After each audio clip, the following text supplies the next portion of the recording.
Hi friends, how are you? Miss Nina here, coming to you from my room with another great story before bedtime. Where the Wild Things Are is our story for tonight. And this book tonight is dedicated to a couple of my friends.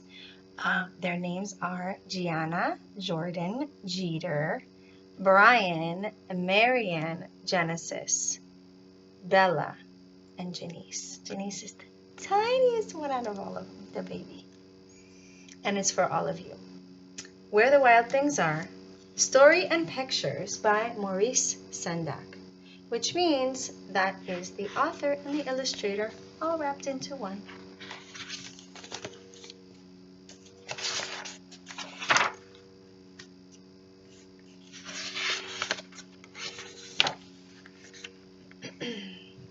The night Max wore his wolf suit and made mischief of one kind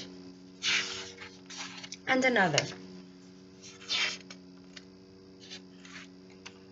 His mother called him a wild thing, and Max said, "I'll eat you up." So he was sent to bed without eating anything. That very night in Max's room, a forest grew.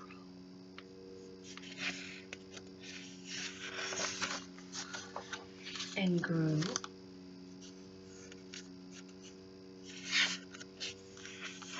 and grew until his ceiling hung with vines, and the walls became the world all around.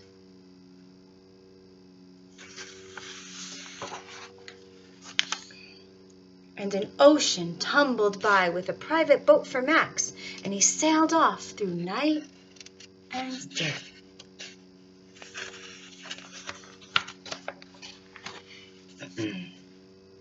And in and out of weeks, and almost over a year, to where the wild things are.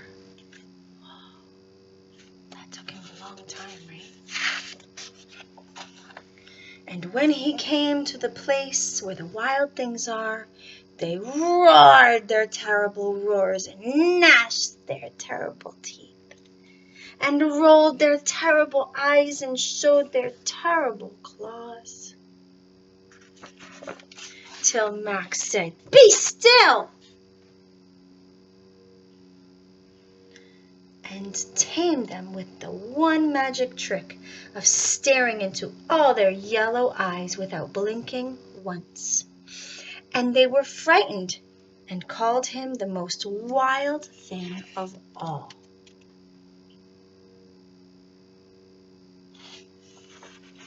And made him king of all the wild things.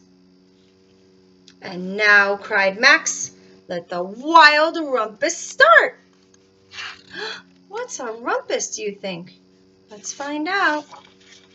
Whoa! What are they doing?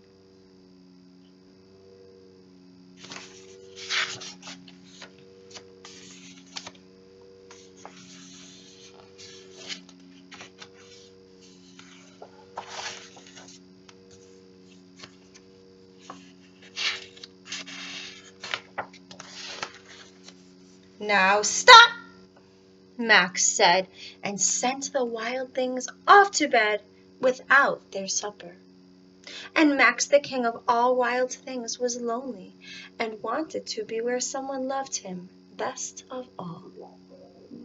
Then all around from far across the world he smelled good things to eat, so he gave up being king of where the wild things are. But the wild things cried, "Oh, please don't go, please don't go. We'll eat you up. We love you so." Oh, they didn't want him to leave.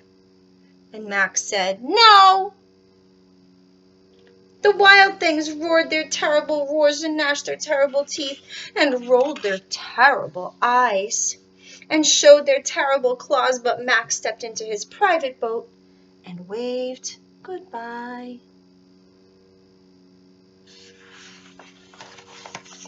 And he sailed back over a year, and in and out of weeks, and through a day.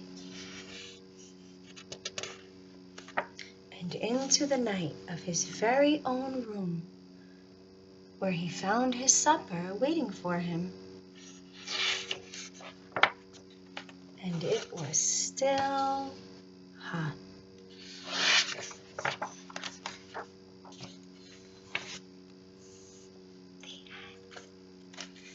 That was a nice story, right? Now it's time to go to sleep. Good night.